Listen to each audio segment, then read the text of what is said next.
వారి జ్ఞాపకాలన్నింటినీ గుర్తు చేసుకుంటూ ఈరోజు మనం అందరం ఇక్కడ వారి మార్గంలో వారి కోరికల మేరకు పనిచేస్తున్నటువంటి కొద్దిమంది వ్యవసాయానికి సంబంధించినటువంటి పెద్దల్ని ఈరోజు సన్మానించుకుంటున్నాం. డాక్టర్ వైఎస్ రాజశేఖర రెడ్డి గారి పేరు మీద జయంతులు వర్ధంతులు చేసుకునే కార్యక్రమమే కాకుండా ఆ సందర్భంగా వారు చేసినటువంటి పనులన్నింటినీ మనం గుర్తు చేసుకుంటూ భవిష్యత్ తరాలకి అందించాలనేటువంటి ఆలోచనతో మొన్న జరిగినటువంటి 76వ జయంతి సందర్భంగా డాక్టర్ వైఎస్ రాజశేఖర రెడ్డి గారి పేరు మీద ఒక ఫౌండేషన్ని ఏర్పాటు చేసి ఆ ఫౌండేషన్ ద్వారా వారికి అత్యంత ప్రీతిపాత్రమైనటువంటి వ్యవసాయ శాఖలో సేవ చేస్తున్నటువంటి వాళ్ళకి ముందుగా ఒక అవార్డు ఇవ్వాలనేటువంటి ఆలోచనని ప్రకటించడం జరిగింది. దాని గురించి ఆలోచన 75వ జయంతి సందర్భంగా ఆలోచన చేసి 76వ జయంతి సందర్భంగా ప్రకటన చేయటం జరిగింది. ఆ ప్రకటనలో భాగంగానే ఈరోజు భారతదేశంలోనే వ్యవసాయ రంగంలో రైతులు వాళ్ళ శ్రమ, వాళ్ళ ఇబ్బందులు, ఉత్పత్తికి సంబంధించినటువంటి కార్యక్రమంలో భాగంగా సేంద్రియ వ్యవసాయం ద్వారా ఈ దేశానికే కాదు ప్రపంచానికి కూడా ఒక సందేశం ఇవ్వాలనేటువంటి ఆలోచనతో పనిచేస్తున్నటువంటి శ్రీ సుభాష్ పాలేకర్ గారికి 25 లక్షల రూపాయల నగదు అవార్డుని వారికి అవార్డు ఇస్తూ 25 లక్షల రూపాయల నగదు అవార్డుని బహుశా వ్యక్తిగతంగా ఈనాటి వారికి ఒక నగదు అవార్డు ఇంత పెద్ద మొత్తంగా ఇచ్చినటువంటి అవార్డు బహుశా నాకు తెలిసినటువంటి పరిజ్ఞానంలో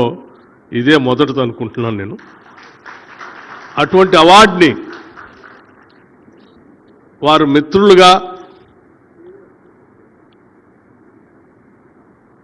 పెద్ద ఎత్తున చేయాలనేటువంటి ఆలోచనతో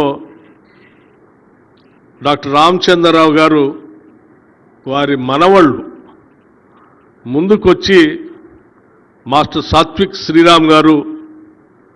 డాక్టర్ వైఎస్ రాజశేఖర రెడ్డి గారు, కె రామ్ గారు ముందుకు వచ్చి ఆ చెక్ని ఈరోజు డాక్టర్ సుభాష్ పాలేకర్ గారికి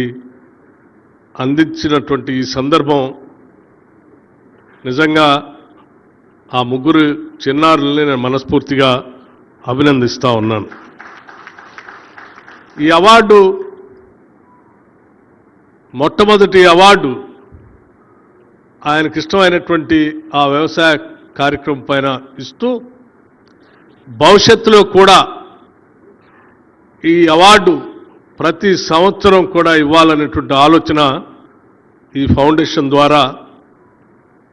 వారి మిత్ర బృందం అందరూ కలిసి చేస్తున్నటువంటి ఈ కార్యక్రమాన్ని మనస్ఫూర్తిగా అభినందించడమే కాకుండా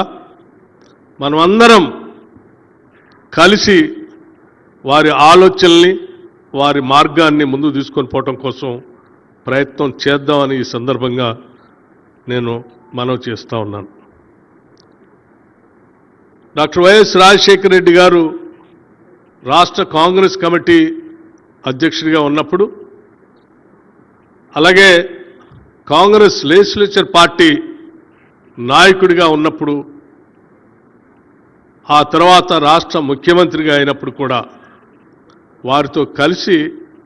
పనిచేసేటువంటి అదృష్టం, భాగ్యం నాకు కలిగింది. 2007లో మొట్టమొదటిసారి స్థానిక సంస్థల నుంచి